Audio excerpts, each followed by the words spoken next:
Elijah Henderson with Cryptid S.I and Chasing Night Shadows. As usual, when we become aware of a sighting, an encounter, whether it be new or whether it be old, we'll do our very best to bring you the account in a miniature episode form that we've been calling Nightmare Nuggets. Today, I'm here on location in the town in which I reside, Clarksville, Tennessee. Recently I went online to a Facebook group designed to unite the local community, and I posed a question to the group, which has tens of thousands of members. I asked, have you ever seen a strange creature or experienced something of a paranormal nature? And I was almost flummoxed by the overwhelming support that the post received. A staggering percentage of the members in the group claimed to have some supernatural or paranormal event happen to them sometime in their life, or they claimed to have borne witness to some kind of cryptid. Clarksville and surrounding areas seem to be rife with encounters of a disturbing nature. It is certainly an area of high strangeness. I don't know if it's because the region is part of the area that was known to Native Americans as the Dark and Bloody Ground. Whatever it is, strange things are afoot. This will be the first of 3 Nightmare Nuggets focusing on possessions or hauntings here in Clarksville. The 3 parts will mingle in among our Cryptid Nuggets as a way to keep things fresh and interesting. Our first stop along this highway of hometown haunted horrors is located just a little ways off of the Interstate 24 exit ramp and is a local business that, until recently, flourished here in Clarksville. Mattress Express has been a staple in town for 20 or so years, and this old mattress warehouse has been a source of white-knuckled fear, frightening numerous employees that worked at this location. Unfortunately, it is no longer in operation, but multiple salespeople and other staff have claimed that they would hear odd things while the store was open. Some people said that they would hear footprints walking around upstairs above the sales floor. Some said that the toilet in the back warehouse and upstairs would flush on their own. Employees would have the oppressive feelings while working alone in the warehouse and be filled with disquieting dread. Team members complained that they felt as though someone or something was watching them. I myself worked at this warehouse, and while I personally never experienced anything of a supernatural or paranormal nature, some of the other employees were terrified to be there. However, I will say that you would absolutely have a creepy feeling as though someone had stepped over your grave while walking through the back room after the lights had gone out and the shop was closing. On numerous occasions, we were called upon to search the warehouse because employees were certain that someone was hidden in the building and walking around upstairs. The building has always been rumored to be haunted, and as the story goes, almost all of this land along this bustling 3-mile strip up to the interstate was rural farmland and wilderness. All of this land used to be vast and expansive fields and crops.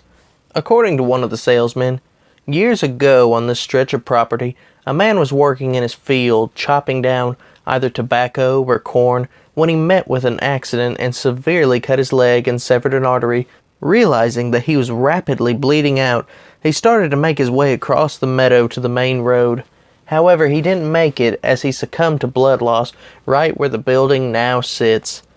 Whether or not this unfortunate incident actually occurred or if it was a common rumor of the property, it is, however, factual that this stretch of highway was comprised of large swaths of farmland and farms, and many of these farms contained family cemeteries, and it is widely believed that in many instances the land developers who were developing the area into a business district simply built over the tops of many of these cemeteries, and that has led many to think that the reason for the unusually high number of paranormal encounters in this area is due to the desecration of these graveyards. Another building on this very strip is actually rumored to have some sort of haint wandering the property.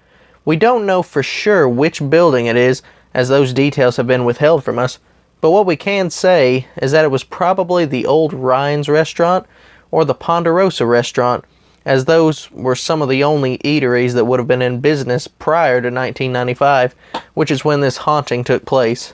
Unfortunately, both places have been shut down in the past 10 to 15 years.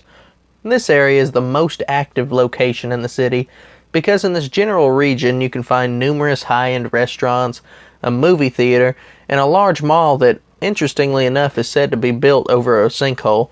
But getting back on track to our list of hometown horrors, Whichever this particular business was that housed a spectral intruder, it was absolutely along this stretch of road, and for the people who worked there, it was a frightening experience to be the one left to maintain it after the doors closed for the day, because after nightfall, when the restaurant is closed and the customers have gone back to their homes, strange sounds are sometimes heard throughout the building, one of the most common being an odd scratching sound beneath the floor, as if some unseen entity is scrabbling at the floorboards with long fingernails, desperately looking for an up through the floor. Other complaints included the sounds of someone walking through the building, making one think that someone had broken in and perhaps meant them harm. Certain individuals even reported an apparition that would stalk the building, surprising anyone that happened to see it. Clarksville is riddled with numerous hauntings and paranormal activity, some even more fantastical than the unusual accounts that we've just reported on. This video is only part 1 of a 3-part series of events that took place in this very town, and it could even become a 5 or 6-part series, depending on how many witnesses decide to share with us their tales.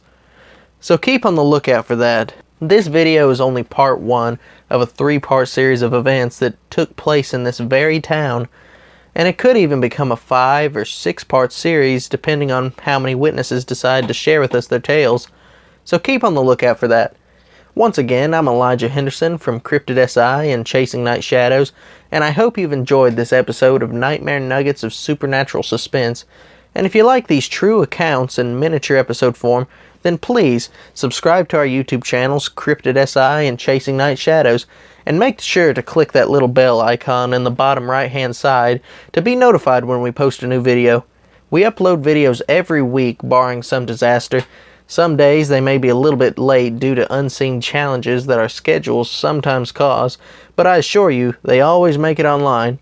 Follow us on Facebook and Instagram, and if you'd like to be a guest in our soon-to-relaunch radio show, we would love to have you, and we'll have details regarding that online very soon. And if you've had an encounter with some kind of cryptid like a Sasquatch, Dogman, Skinwalker, or something else, or even a supernatural experience and you'd like to tell us about it, we would love to hear it. If you'd like for us to read your account for you, then please drop us a line and we'll make that happen.